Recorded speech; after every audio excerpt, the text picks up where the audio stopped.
Nicu Șordan, o calitate. Deștept. Un defect. N-a ieșit să-și arate deșteptățiunea pe față cum a ieșit acum la președinție. George Simion, o calitate. Om. Un defect. Un defect, prea mulți oameni în jurul lui. Anturajul. Prea mulți oameni în jurul lui.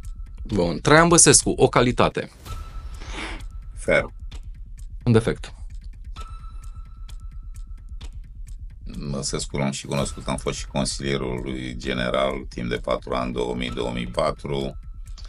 Ferm în orice decizie, asumat. Defect, cele 3 cuburi de gheață. Trebuiau 4. Eu așa-l beau. Ultimul și cel mai important personaj, dacă sunteți pregătit.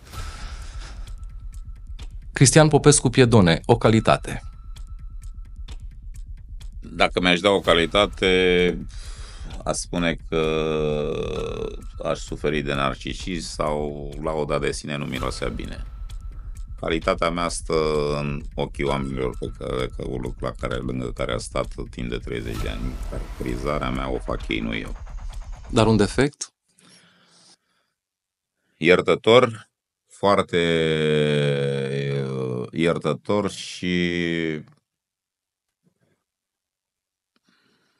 defect. Bă, știi cum e? Nu există lucru perfect. La un moment dat ne naștem cu anumite defecte sau cu un defect. Am zis iertător. Prea multă încredere acordată nu oamenilor, celor care decid.